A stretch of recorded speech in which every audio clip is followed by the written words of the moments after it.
Braden, welcome back, baby. Welcome back We're to back. Space for Improvement, episode 5. 5, yeah. 5, dude. 5 episodes. They said we couldn't do it. They said, why are you calling us at this number? And they said we couldn't do it, but we made it. 5 episodes. It's true. And I've always said, if there's 2 things I say a lot, Joe. It's 1, that telemarketing is not dead, okay? Yep. And 2, visual gags on podcasts are the best thing that you could possibly do. Yeah. If you're an audio listener, just know we're dressed in normal clothes with nothing else going on. Yeah, it's not weird at all. Space for improvement. Yeah. Okay, fine. We're wearing beach clothes and sunnies because, Joe, today we're going to Southern California for our story. Whoa! I'm excited. Beach day. So, Beach day. of course, we had to dress up, play the part, but we do have some news to cover.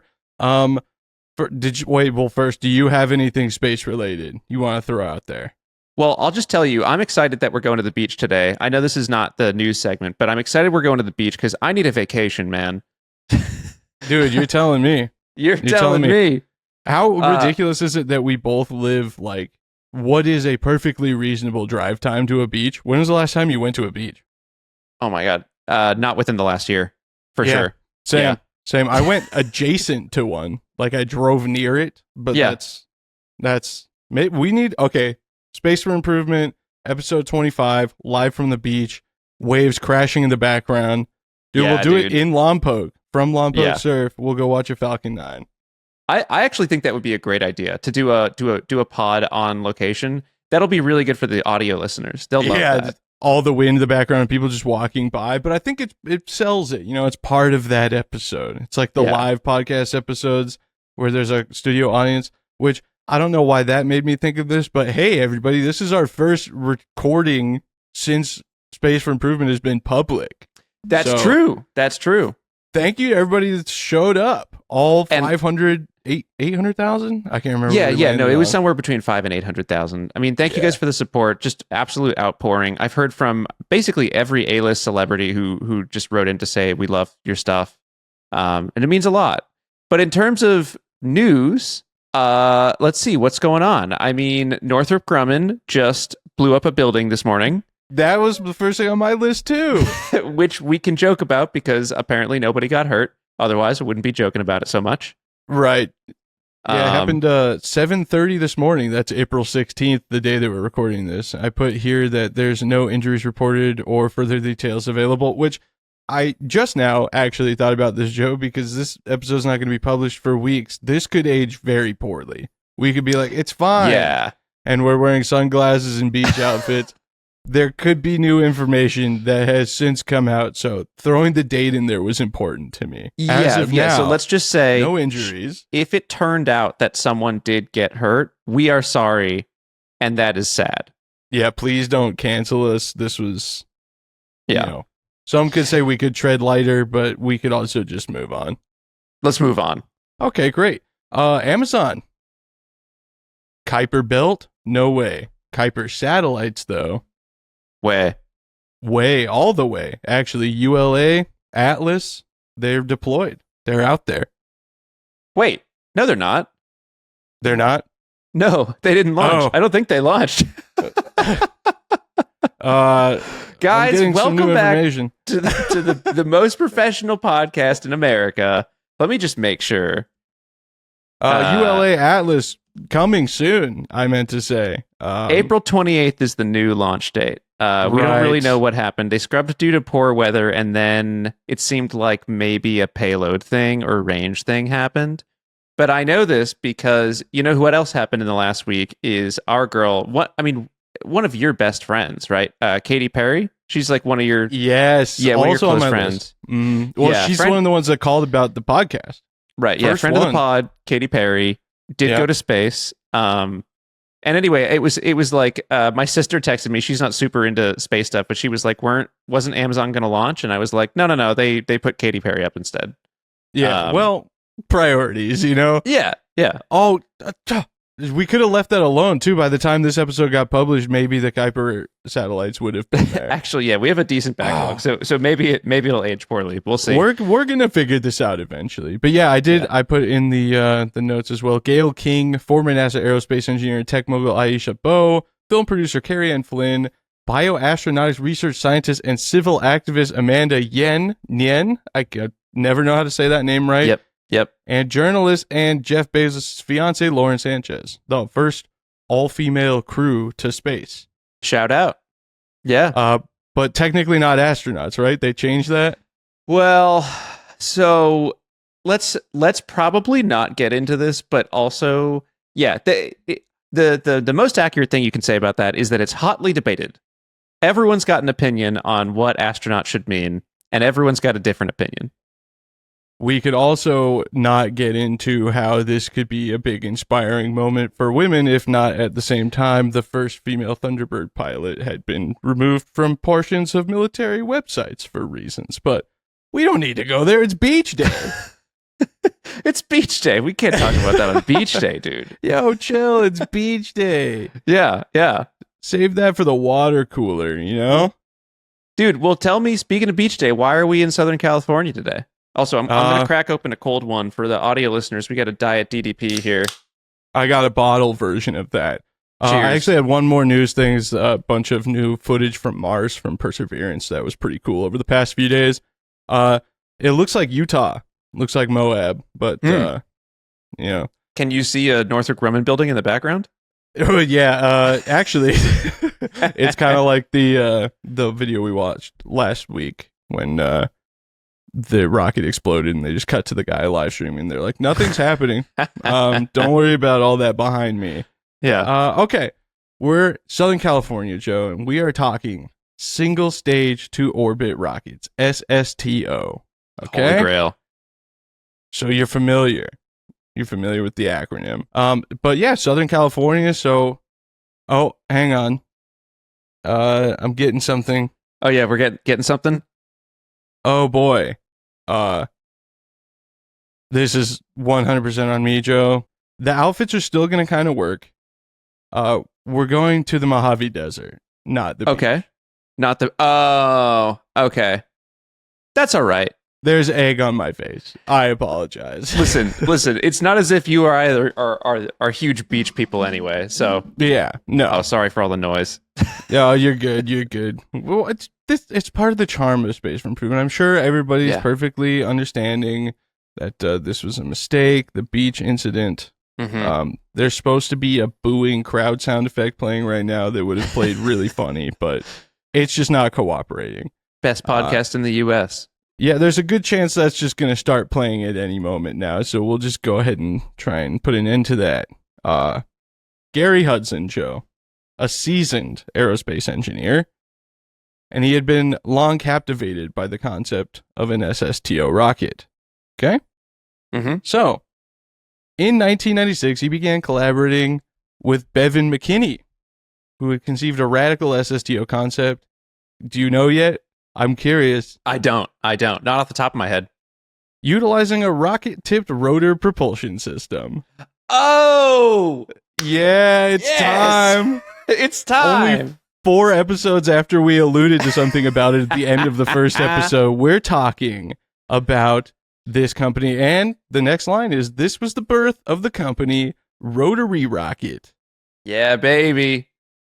Okay. The first time I saw, we'll get to it a little bit later, but the test vehicle is still at the Mojave Air and Spaceport. The first time I saw it, I was there with you.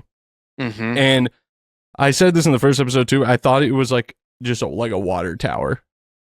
And you're like, no, that's a rocket. And then you explained it to me. And I was like, this sounds made up. Who funded this? Turns out a lot of people, actually. Yeah, Roton is something of an enigma. It's a bit of a religious figure in my life. I mean, we'll talk about it more because I don't want to spoil too much. But like the Roton sits at the Mojave Air and Spaceport, and you can walk right up to it, and it is it's a holy figure to me. You can pray to it. Dude, but anyway, why don't you hugs. continue? Let's talk about why this thing is Story. Ambitious is the word that I put in this line. To develop Roton. Man, I shouldn't have read the middle of my own sentence. Now I sound dumb, just like the beach thing again. A spacecraft, Roton, capable of launching like a traditional rocket and landing like a helicopter, sort of. We'll get into that too. Thereby achieving full reusability, which is what this all stems from, right? The concept of a reusable rocket has been a long time goal of the space industry. And this approach aimed to significantly lower the costs associated with space launches, obviously because you would be reusing the rocket. Thank you. Spoon feeding all the information. Okay, the idea, basically, a short rocket with massive helicopter blades on top and rocket motors on the tips of said blades. Could be I say. All right, hear me out, Braden. What if we took a rocket? You know those things that are like they're like dangerous. They go really fast. They're like hard to control, right? What if we added another mode of transportation to it? And let's just say hypothetically, you know those things that are like really complicated and they aren't really supposed to fly and they're hard to get to work. The helicopters. What if we took those two things and we did this? Sounds like I should give you millions of dollars if I'm honest. Yeah, that's what it sounds like. Initially, the plan, okay, this is where it gets kind of wishy-washy. I couldn't find a definitive if they ever fully abandoned this concept, but initially, the plan was to use the blades and the rocket motors on them to ascend through the first portion of the atmosphere until the air density became so low that the helicopter blades would no longer generate lift, and the engines, which we'll get to in a second, on the bottom of the rocket would take over. Joe, there's kind of some parallels here to the Raccoon. Yeah, man. I just had someone pitch me to do a Raccoon today, and I'm trying to figure out how to kindly respond to this person who I don't know that well. And he was like, "We should do a Raccoon," and like, how do I tell him like, absolutely not? Just send him the first episode of the podcast. I mean, it's better than a Raccoon in that you could theoretically you have a you know how like helicopters work with like a swash plate. Right? So like you should be able to like control where it goes on the way up, at least. That's better than a Raccoon. Yeah, that's a good point. A good point. Yeah. Really, really interesting. But well, okay, let's talk about the engine. Because if that doesn't sound crazy enough by itself, it does actually get quite a bit more insane. The engines is what I wrote a bunch of times here. They were set to take over once the blades were done holding up their end of the deal, as I described, but the engine was described as an annular rotating aerospike engine. Huh. I don't remember this part. Oh, really? Yeah, okay. It's insane. So, okay.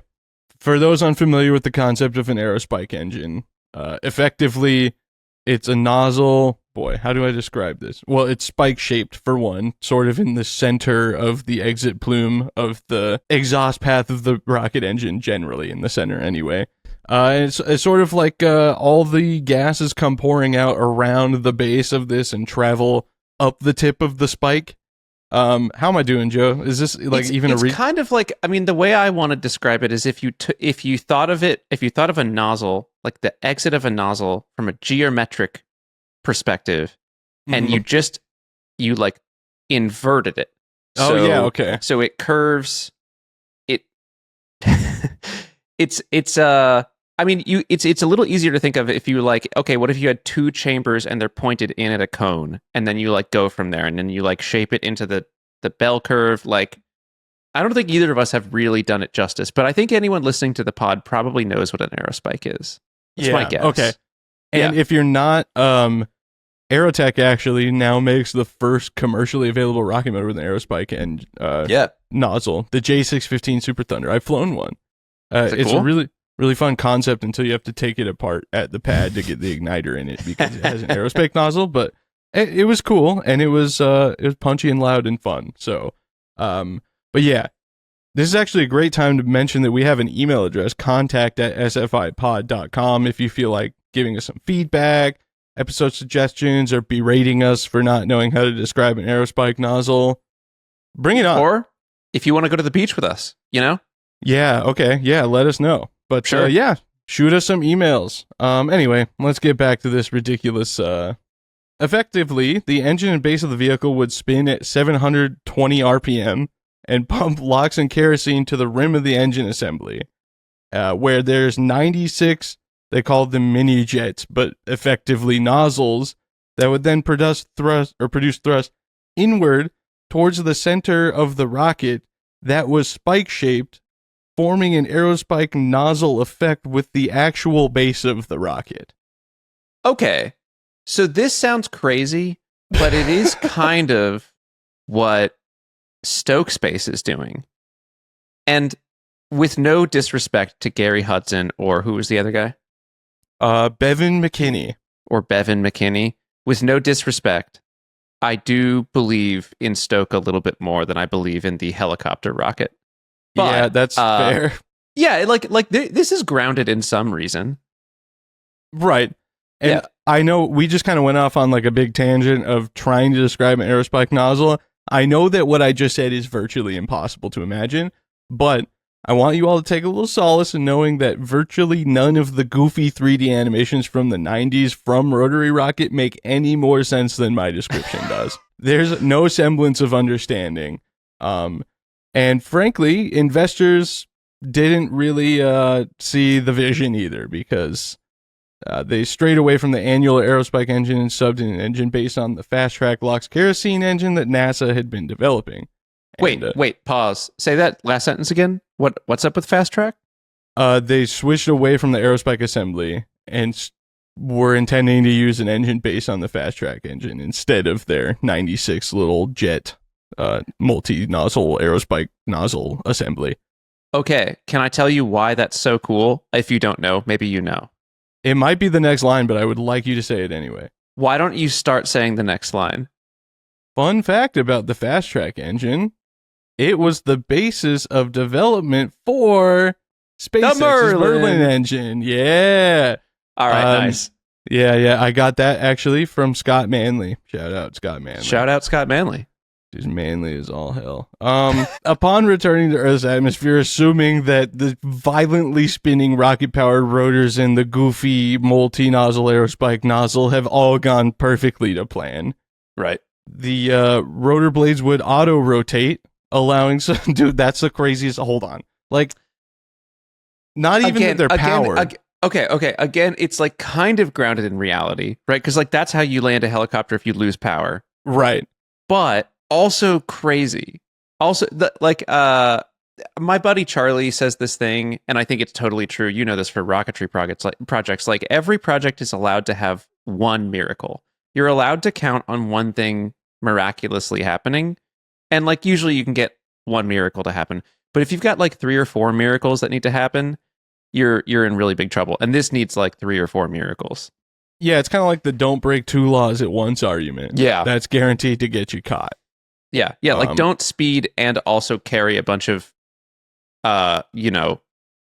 things you shouldn't in your car. Right. Or like if you're going to Google stuff as we're talking about it or play some games on your phone while you're going down the highway, be going the speed limit, obviously. Yeah. I did want to touch on this a little bit of the whole visual side of this. Like I said, there are goofy 3D animations about this whole project.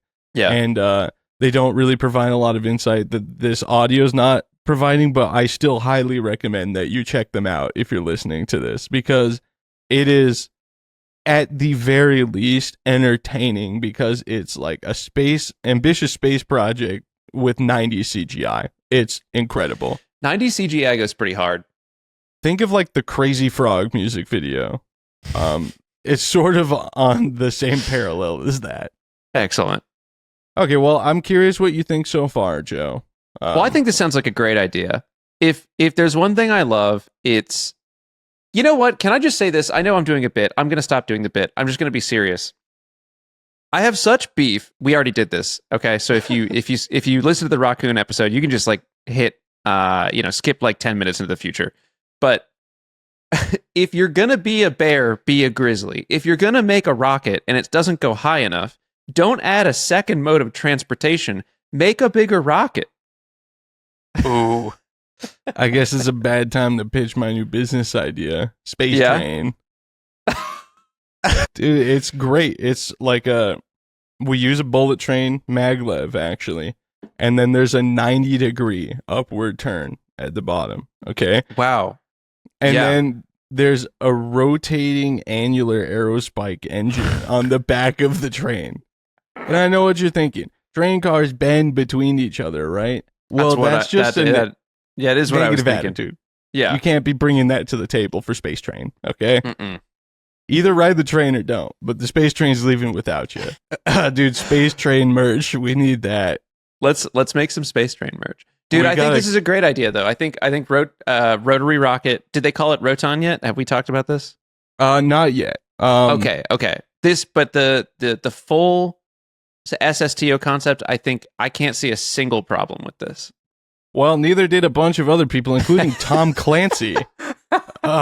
Wait, like Jack Ryan Tom Clancy? Yeah.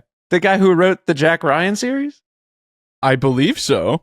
Now, now I need to fact check. Well, now, hold on. Tom Clancy Rotary. This is going to blow my mind if this is true. I have to do some fact checking as well. No way. How late author Tom Clancy supported private space flight. Okay, and Rainbow Six Siege. Okay. Oh my gosh. This is the craziest crossover. Hudson has been involved in private spaceflight development for more than 40 years, best known as the founder of the Rotary Rocket Company. This is crazy. So they were just like homies? Or Tom Clancy saw this? This is from Space.com. Space.com credits him as the founder. Wait, no, Hudson. Yeah. Right. Gary Hudson. But I think Gary said Clancy deserves the recognition for some. Dude, that's crazy. That's an insane crossover. Anyway, you should keep going. Yeah. I was going to say, I didn't know him as the Jack Ryan series author. I just knew Tom Clancy's Rainbow Six Siege. Anyway, I guess if Gary Hudson's like, we should really be shouting this guy out, it's safe to assume he did most of the initial investing, which was, Joe, remember how we talked about Space Ride, how much they got for the nozzle? Yeah, well, it was like $50 million or something crazy, right? Well, I think it was $500,000 just for the nozzle. Oh, I was way off. Yeah. Like $10 million initially. I want you to try and guess what the initial investments that I found for Rotary Rocket were. Okay. So what year is it? 96 is when it started. So presumably 97, 98. Okay. So it's 1998. I am Tom Clancy and I'm investing, right? Mm-hmm. Mm-hmm. And I love mystery novels and also private spaceflight. And I'm willing to give Rotary Rocket $60 million. Okay, well, I'm glad you shot high, actually, because I thought this was outlandish. But it says initial investments raised for about $30 million. Okay. Yeah. I don't think that's enough to get to orbit, like, at all. But I think that's a good start. Well, unfortunately, Joe, I think you know the end of this story, so you can safely assume even if I didn't know. Yeah, that's not quite enough. By 1999, the Rotary Rocket team had constructed the Roton Atmospheric Test Vehicle, ATV, they call it. They had a great second one, Off-Road Fury 2, I believe, was what they developed after that. Shout out to the people that got that as the PS2 starter kit when they were young. That was a really stupid joke. Anyway, the ATV is a full-scale prototype intended to demonstrate the feasibility of their design. And boy, did it. Oh, wait, no. Actually, quite the opposite. Actually, well, hold on. Let's just say this way. Let me say this in the most accurate way possible. I feel like the point of a Pathfinder vehicle is to figure out what you don't know. And I would say, not to spoil it, I would say that it helped them figure it out. Yeah, I agree. I guess that's fair. The ATV conducted a series of hover tests showcasing its unique rotor system and validating aspects of the innovative concept. We should note that they weren't rocket-powered hover tests. Yeah, can we describe this vehicle a little bit? Do you mind if I give the... Oh, please. Yeah, please so this thing looks... Have you ever seen a piece of candy corn, Braden? Unfortunately, yeah. I want you to imagine a piece of candy corn that's about 3 stories tall. Mm. It's all white, and it's shaped, I mean, almost identically to a candy corn, except it's a cylinder. It's a full cone. Right. At the very top are 4, I believe, rotor blades, like a helicopter, like big rotors. I don't know if it's 4. I think it might be 6, but it's like 40 feet. Like the rotors are massive. They're big hogs for sure. And then in the middle of the vehicle, on just one side, there is a bubble, like a glass bubble that protrudes out. I would say it pokes out maybe 4 feet, something like that. It's a big bubble. And that is, believe it or not, the cockpit of this vehicle, where 2 pilots can sit and look out of the bubble. There isn't really there isn't a well-defined front to the vehicle, but the bubble is basically the front. That's your cockpit. And then I think it probably had like little legs at the bottom. Oh yeah, it had like 4 legs that came out the side. Comically tiny. Yeah. Yeah. And so that's that. I mean, the big image that I want to convey here is you have to know this thing is like 3 stories tall and looks like a piece of candy corn. If you're listening to the podcast, I'm sorry for another visual aspect, but there is a picture of it up now for the viewers. I'll put the link to this picture in the description before we publish the episode, though, so you can go check it out, because you really have to see it to understand the absurdity. And this, you were right, Joe. It's 4 rotors, and this is an actual picture from one of the hover tests. I forgot how small the legs are. They're hilarious. They look like they're for a vehicle about half the size. Right, yeah. You ever seen an Estes Mars lander?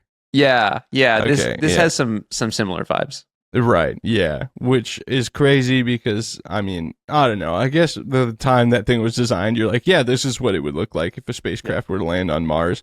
But it's crazy that this was like, Roton was after the space shuttle, like after the Soyuz, after Apollo. And they're like, I got it. This is a beautiful, perfect design. Yeah. Yeah. I respect like 10 years hustle. ago in the 90s. Yeah. Guys, we haven't really taken a detour yet. I feel like we deserve to. I saw a meme that was like, it was a DVD from like 2004 at a vintage shop. And he was like, dude, why is this here? It has to be 20 years old to be vintage. No, I was like, that's relatable. Man. Shout out to all the millennials suffering with us. Shout out. I guess especially the old ones. Some of the old millennials are like in their 40s. Old dude. 1 foot in the grave, honestly. Dude, I'm 31. AARP is banging down the door.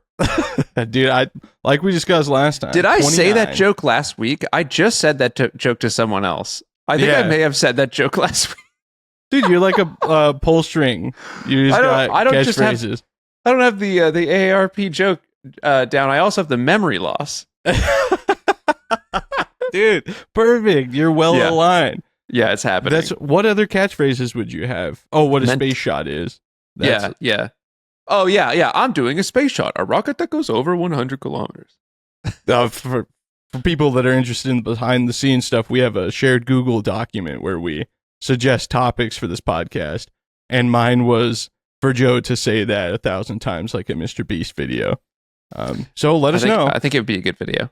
Contact at sfipod.com if you're into that. Yeah, hit us up. Okay.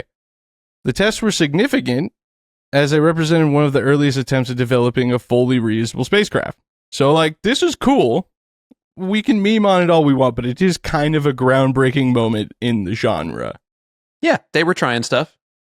However, in the video, it looks terrifying. I don't even know if terrifying is enough to describe how frightening this thing looks. So I can only imagine in person that they were just like, oh my God, what have we done? This can't, no. Like, I think important context is that helicopters aren't this big. That's the other thing is like, it's huge. Yeah. And it shouldn't fly like this. Like it shouldn't. Yeah. Aside from the size, like the shape of it, it's like unsettling. I'm trying to think, do you know how, did they do counter-rotating blades or was it just one set? I think it's just one set is what it looks like from the pictures. How did they resist the rotation? Because like a helicopter, you have the tail blade because you have to resist the you have to counter rotate when you spin the main blade, you've got to like push back against the rotation force. Maybe it had, because like in the concept was that the base would spin for the rocket engine. Oh, maybe it had that. You know what? I think I have so many pictures of Roton. I bet I can bring one up. But I think they had little jets on there. I think they had little RCS jets that resisted it. Okay. That's even more insane, honestly. But it's just going to be burning the entire time. I guess it would have had to be for the tests.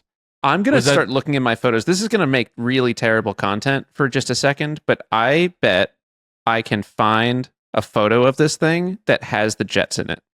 You just pull up the secret Roton folder.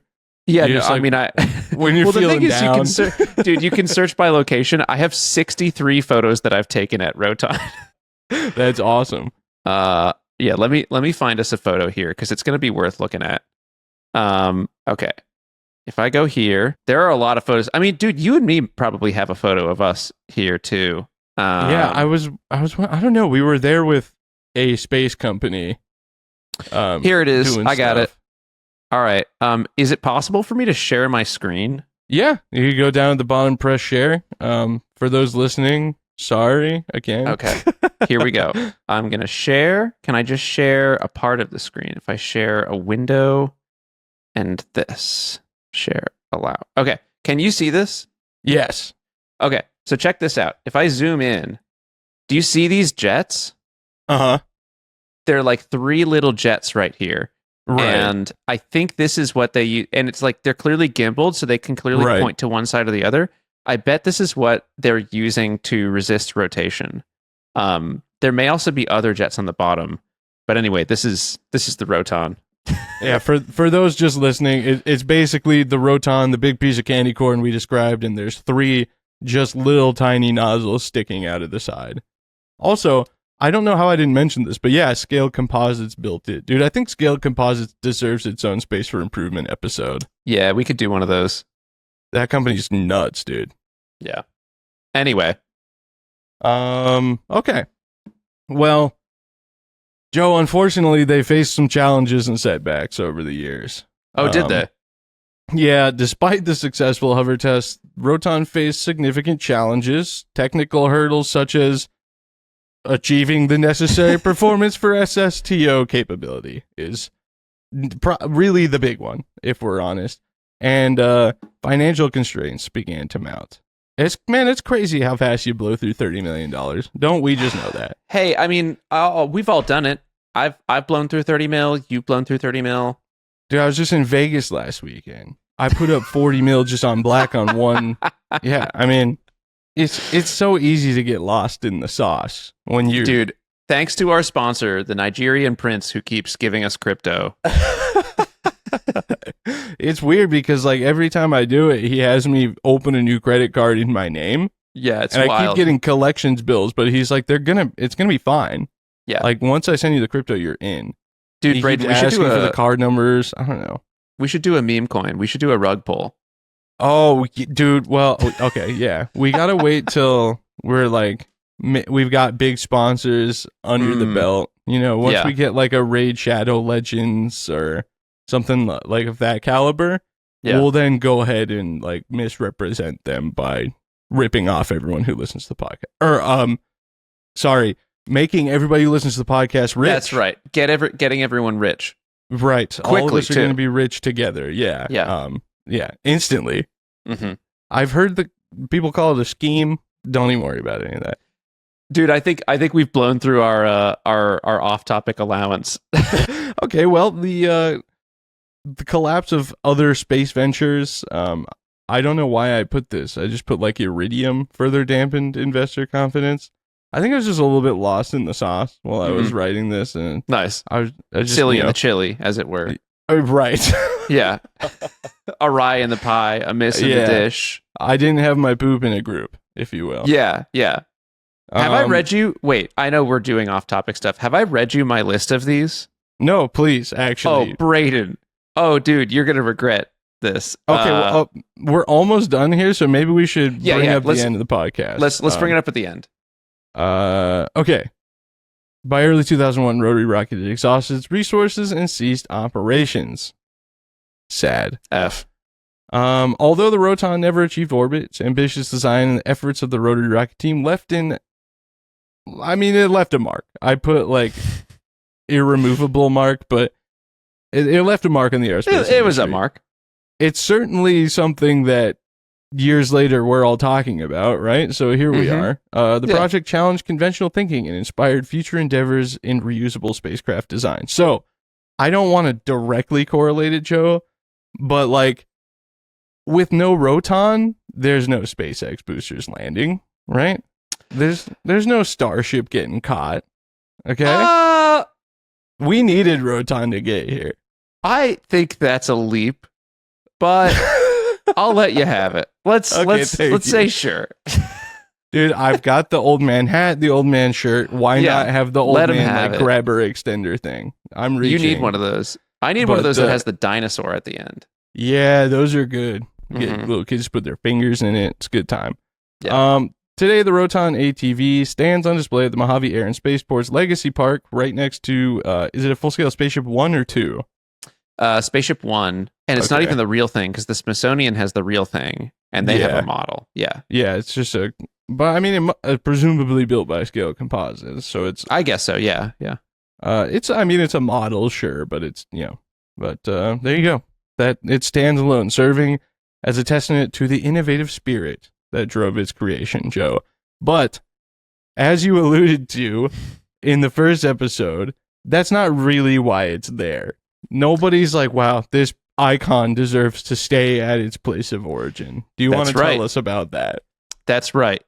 So the reason it's at the Mojave Air and Spaceport and not somewhere else is they couldn't get it to leave.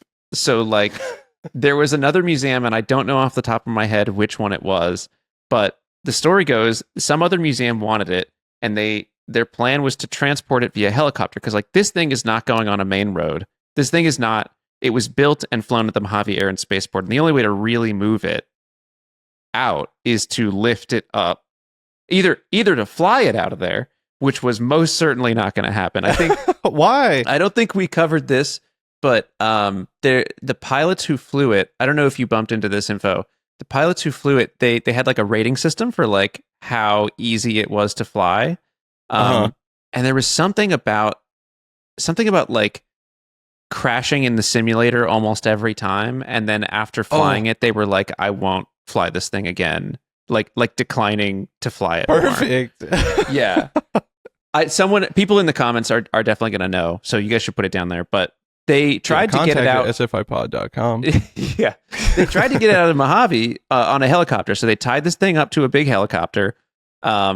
They started lifting it, and it was so unwieldy, like it oscillated back and forth so much that the helicopter pilots said, "No, we have to put it down. We're not going to fly with this thing."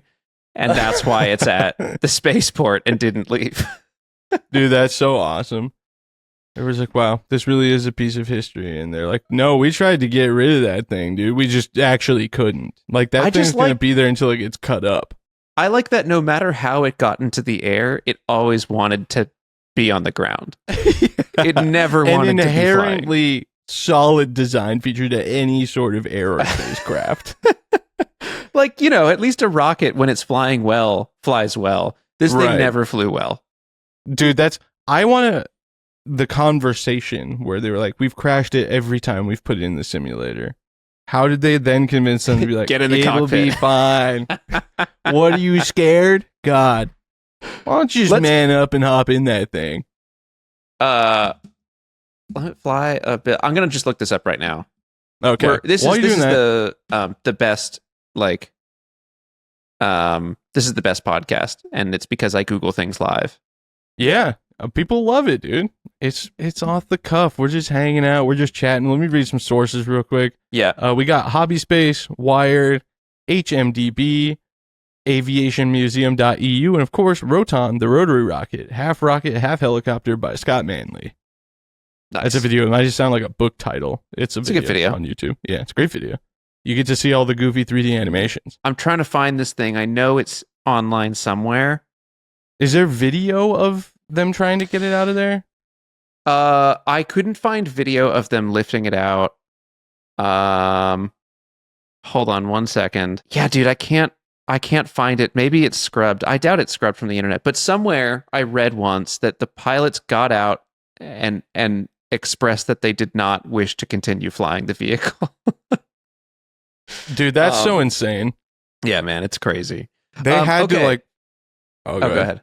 No, you go ahead. Oh, I was gonna say they had to have been like this is the end when this all was happening. Like, yeah, it really seems like it wants to kill us. We're never going to be in this again. Also, you guys were standing right there. You had to see how terrifying that was. And everybody at Rotary Rocket was probably like, yeah, honestly, like, what are we doing here? Our bad. Yeah. I mean, A for effort, but you guys should look up YouTube videos of this thing too, because I think it may have been from the comments that I read this. But people, in YouTube videos where someone talks about like some old stuff, and then in the comments someone's like, my dad worked on this, and here's 30 details that no one knows on the internet. And so I think it may have been through that, like not an official publication, that someone said like, my friend flew it and said it was the worst thing he ever flew. But anyway, Braden, we have more important things to talk about before we close it out here. Right. All right. Of course. Lost in the sauce, right? You want some other ways to say that? Please. Other than silly in the chili, which is, I'm on board with that one 100%. I'm only going to read you a few, but I need you to know I have about 30 here. We got trapped in the sap, saying Ayo in the mayo, awry in the pie.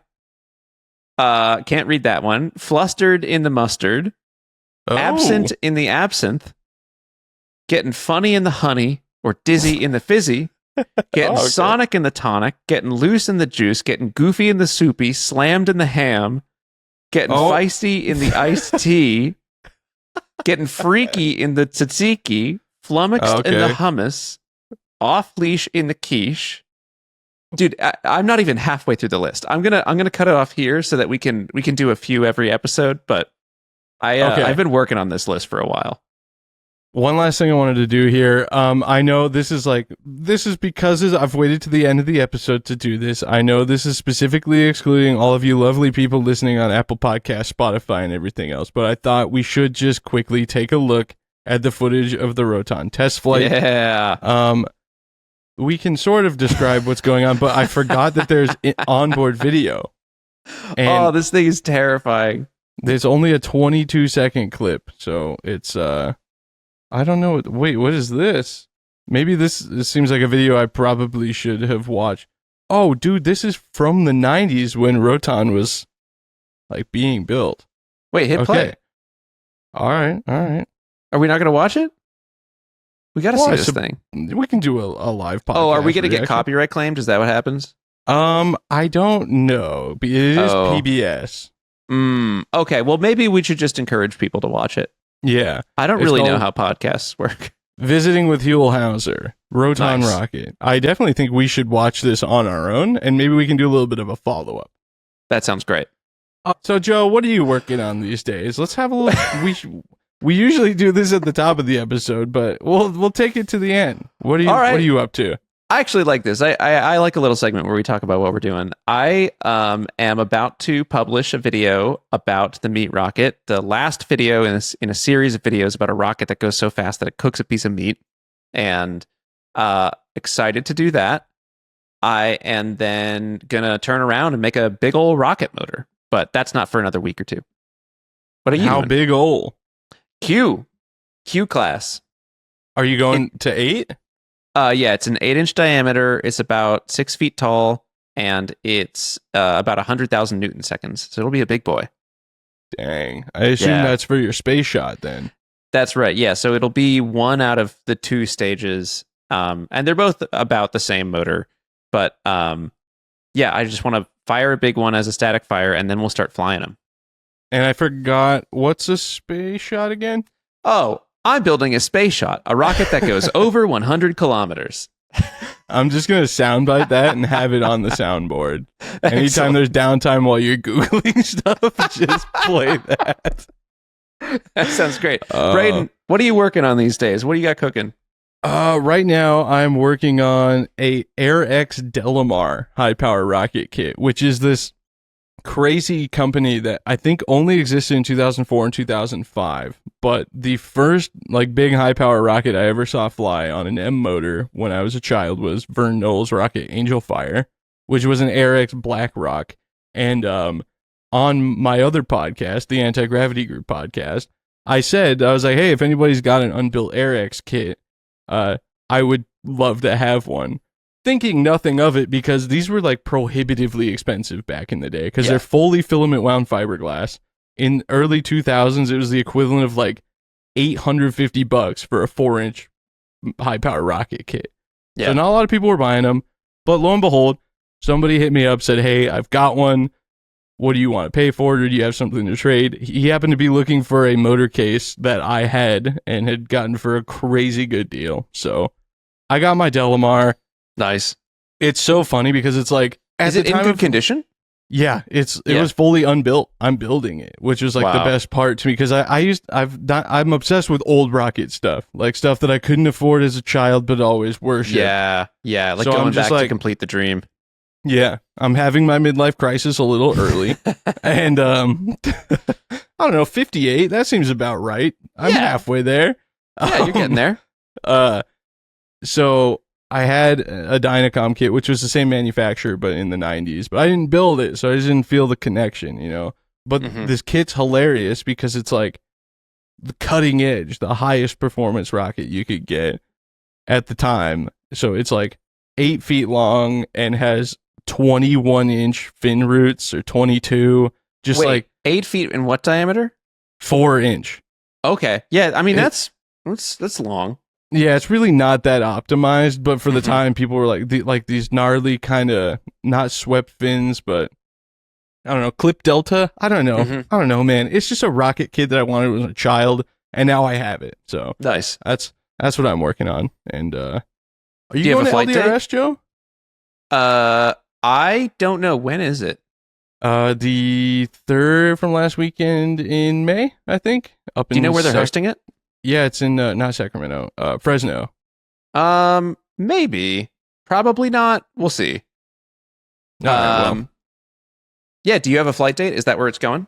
I'm kind of thinking LDRS, or I'll be in Colorado for NSL the following weekend, so I might take it out there because you get that really high altitude, the starting elevation, so rockets go crazy high out there. So yeah, if you're trying to set records, you got to do it there. Kind of a hard. I was gonna fly a rocket there for a record attempt, but it was a 2-inch rocket, and I realized that 54mm rockets suck and are really hard to make. Yeah, dude, man, it's so dumb. I'm like, you know what? Can't fit your hand in there. The motor cost 3 times as much for me to go 3 or 4-inch, but sure. Actually, it didn't because of the motor I chose. But my issue is you like can't get. I need to, at least with a 3-inch rocket, I can like conceivably get a popsicle stick in my hand in there if I need to epoxy stuff. With a 54, you can't do that. Yeah, and I'm like, I'm trying to get 2 altimeters and a GPS transmitter in there. Yeah. Like, no, this just sucks. Build bigger rockets, it's way cooler. Yeah. But anyway, yeah, that's what I'm working on. So I haven't posted anything about it yet except for on Patreon, but there's a video coming eventually. Guaranteed. Yeah, dude. Love this. All right, well, I think that's about all we got. Well, I'll tell you what, Braden, my space has been improved. Dude, mine too. Honestly, we should wear these outfits to FAR sometime. Let's do it. And just like, it's going to be, this is making me feel like I need a bigger hat, though. Relaxed. I need a big sun hat is what I need. Dude, I got this at Walmart today, actually. Because I was like, I need to complete the fit. And these are prescription sunglasses, dude. Oh, heck yeah. In 4K. But this was $13 if you want to go grab one. Totally worth it, I assume. I haven't worn it in the sun, but I bet it's great. I bet it does the job. Well, should we do some plugs and get out of here? Yeah, plug it up, dude. You can find me at BPS.Space and Joe Barnard on X the Everything app. And you can find me on YouTube at Rocket Vlogs. You can find me on Instagram at BigB1011. You can also sort of find me on X the Everything app at BigB1011, but I don't really, I'm really just promoting this podcast at this point. I never really used it when it was Twitter. So like, where are you going to get everything though? The app has everything. I kind of like to go to Home Depot. They've got a pretty good amount of stuff. Yeah. But, okay. yeah. That's fair. Well, All right. Well, Braden, thanks for podding with me. Yeah, thanks for podding with me. This has been Space for Improvement. We still don't have an outro. Did we develop an outro last time? I think we did, but I forgot it. Goodbye. Know that to be true, but we can't just fold our hands and stop our forward movement. No matter how good we get, the space for improvement.